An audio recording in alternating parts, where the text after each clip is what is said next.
Hi, Thierry. COP is starting next week in Brazil. What do you think we can expect? Well, this year's COP in Belém, Brazil, is a defining one. Of course, at the 10th anniversary of the Paris Agreement, and the moment the world must show if that deal is still delivering. So it's being called the implementation COP, so shifting focus from talk to tangible outcomes, hopefully. We can expect, I think, three big themes to dominate the discussion. So number one, ambition. Countries must submit new 2035 climate targets, known as NDCs, to keep global warming to 1.5 degrees emission. And so these emissions must fall 43% by 2030 and 60% by 2035, compared to 2019 levels. But we are currently tracking closer to 2.6 degrees. So this round of target is really make or break. Unfortunately, only 64 countries managed to put a new pledge in place this year ahead of the summit. So despite many extensions of the deadline, and so that represents around 30% of global emissions. And during COP30, it will be essential to acknowledge the missing national pledges and probably confront the persistent gap between one, ambition, and two, actual implementation.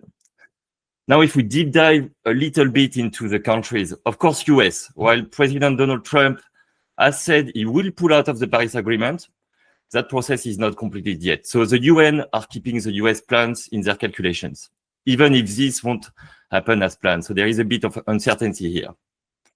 China is expected to introduce its first absolute emission cap and continue dominating green tech manufacturing. The EU is pushing for a 90% emission cut by 2030, though political division remain.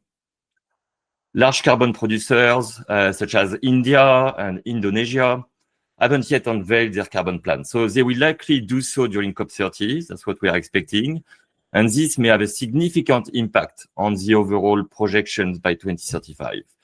And of course, developing countries are linking their ambition to access to finance and technology. So the second point, Julia, is finance and trust. So climate finance remains the key of global cooperation. And if you remember at COP29, countries set a US 300 billion annual floor by 2035. But the real requirement is closer to US 1.3 trillion per year. And developing countries are demanding grants, not loans, while developed nations are leaning on private sector investments. So this trust gap will determine whether ambition turns into action. So finance is a critical success factor of the Paris Agreement. And without it, ambition can't be implemented. The third theme, of course, as I mentioned earlier, is action and delivery. Brazil wants this COP to mark a new phase. Its COP30 action agenda focuses on 6 pillars, from clean energy and food systems to adaptation and human development. So we expect progress on global carbon markets, new adaptation metrics, and the creation of a just transition mechanism to support workers and communities moving away from fossil fuels. So in short, COP30 in Brazil is a world climate stress test where promises from Paris 10 years ago must become action.